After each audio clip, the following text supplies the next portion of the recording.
Selamat siang, perkenalkan nama saya Francisca Febrianti Wawa, NIM 331180333, Prodi Akuntansi, kelas A semester 7.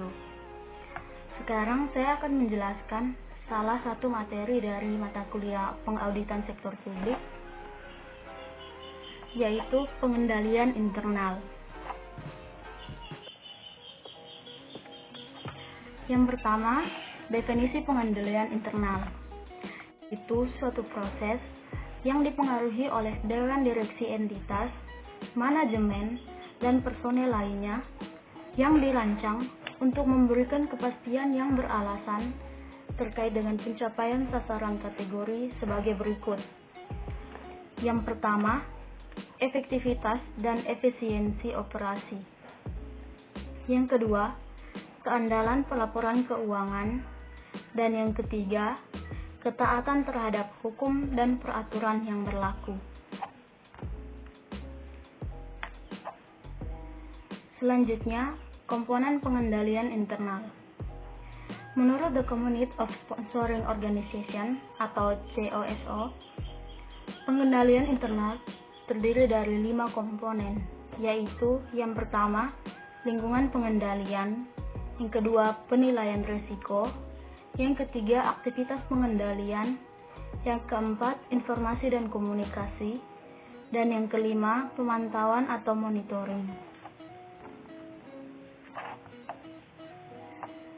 Yang pertama, lingkungan pengendalian. Lingkungan pengendalian adalah seperangkat standar, proses, dan struktur yang memberikan dasar untuk melaksanakan pengendalian internal di seluruh organisasi. Dalam Community of Sponsoring Organization, terdapat 5 prinsip yang berkaitan dengan lingkungan pengendalian, antara lain, yang pertama, komitmen terhadap integritas dan nilai etika. Yang kedua, melaksanakan tanggung jawab pengawasan. Yang ketiga, menetapkan struktur, wewenang, dan tanggung jawab. Komitmen terhadap kompetensi. Yang kelima, mendorong akuntabilitas atas sistem pengendalian internal. Selanjutnya yang kedua, penilaian risiko. Setiap entitas menghadapi berbagai risiko dari sumber eksternal maupun internal. Risiko didefinisikan sebagai kemungkinan suatu peristiwa yang akan terjadi dan mempengaruhi pencapaian tujuan. Terdapat 4 prinsip yang berkaitan dengan penilaian risiko, antara lain, yang pertama, menentukan tujuan, yang kedua, mengidentifikasi dan menganalisis risiko, yang ketiga, menilai risiko, yang keempat, mengidentifikasi dan menganalisis perubahan signifikan.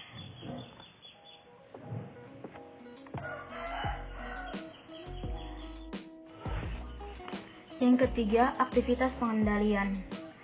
Aktivitas pengendalian adalah tindakan yang ditetapkan melalui kebijakan dan prosedur yang membantu memastikan arah manajemen untuk mengurangi risiko terhadap pencapaian.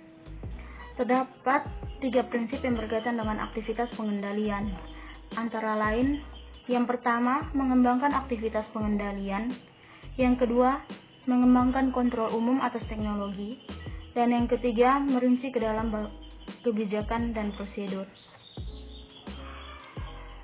Selanjutnya yang keempat, informasi dan komunikasi.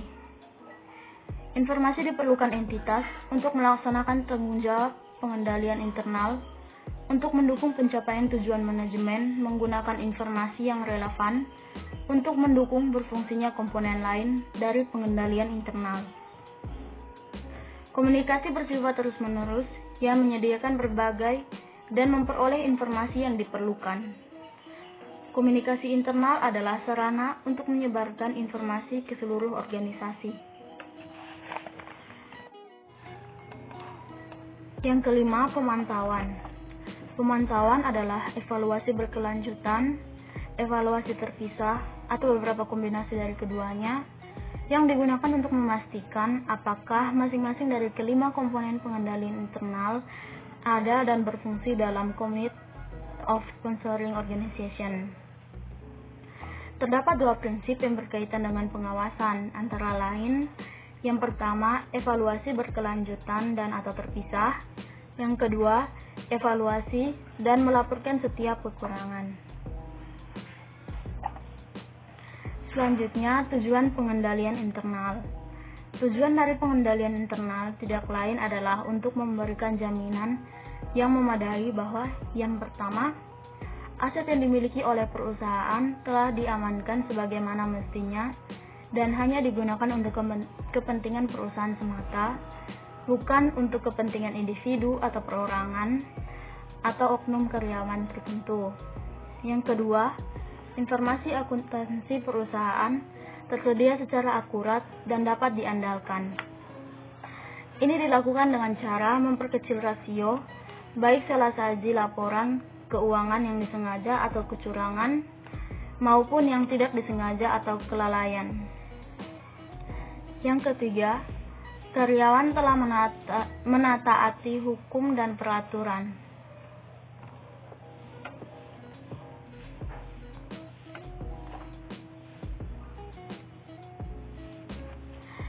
Selanjutnya, prinsip pengendalian internal. Yang pertama, menetapkan tanggung jawab.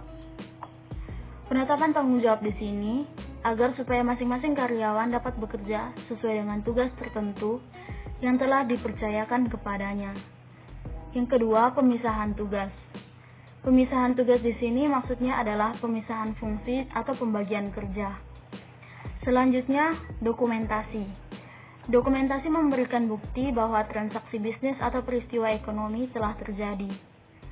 Yang keempat, pengendalian fisik, mekanik, dan elektronik. Penggunaan pengendalian fisik, mekanik, dan elektronik sangatlah penting. Setiap pengendalian ini berkaitan dengan pengamanan aset. Selanjutnya yang kelima, pengecekan independen atau verifikasi internal. Kebanyakan sistem pengendalian internal memberikan pengecekan independen atau verifikasi internal.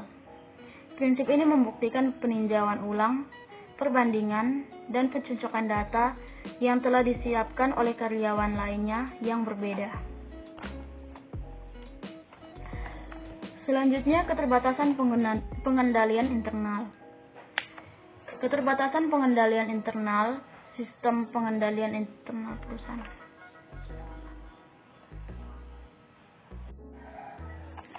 Selanjutnya, keterbatasan pengendalian internal.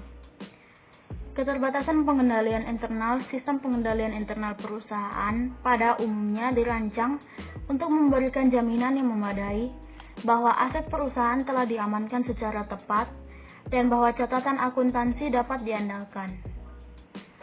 Pada dasarnya, konsep jaminan yang memadai ini sangat terkait langsung dengan sebuah asumsi yang mengatakan bahwa biaya yang dikeluarkan untuk membentuk atau menerapkan prosedur pengendalian harusnya jangan sampai melebihi manfaat yang diperkirakan akan timbul atau dihasilkan dari pelaksanaan prosedur pengendalian tersebut. Selanjutnya, keterbatasan pengendalian intern meliputi yang pertama, faktor manusia. Faktor manusia merupakan faktor yang penting dalam setiap pelaksanaan sistem pengendalian internal. Sebuah sistem pengendalian yang baik akan dapat menjadi tidak efektif oleh karena adanya karyawan yang kelelahan, ceroboh, atau bersifat acuh tak acuh. Selanjutnya, persengkongkolan atau kolusi, di mana kolusi ini akan dapat secara signifikan mengurangi keefektifan sebuah sistem dan mengeliminasi proteksi yang ditawarkan dari pemisah tugas. Yang ketiga, ukuran perusahaan. Ukuran perusahaan juga dapat memicu keterbatasan pengendalian internal. Dalam perusahaan yang berskala kecil, sebagai contoh, mungkin akan sangat sulit untuk menerapkan pemisahan tugas atau memberikan pencekalan atau verifikasi internal, mengingat satu karyawan mungkin saja dapat merangkap mengerjakan beberapa pekerjaan yang berbeda sekaligus.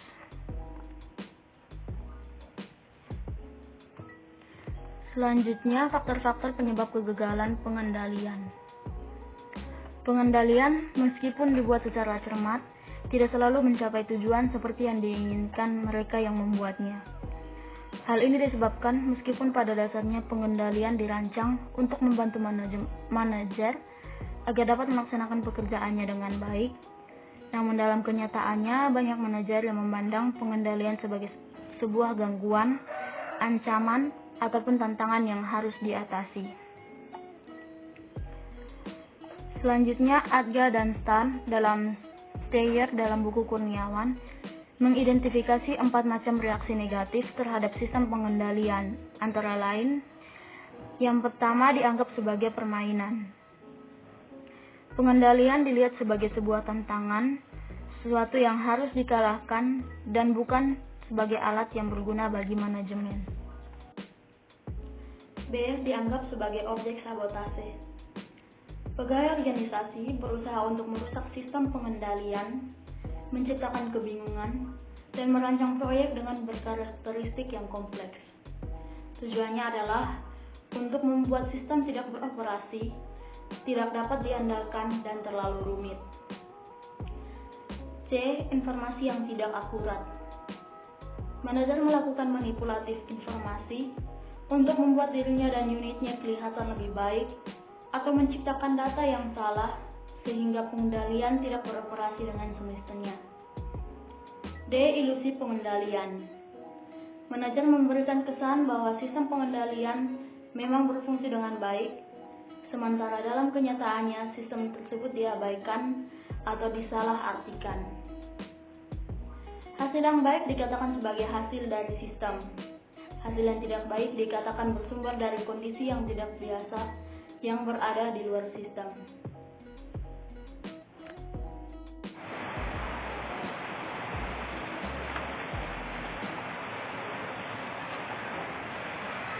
Sekian hasil dari pemaparan materi pengendalian internal.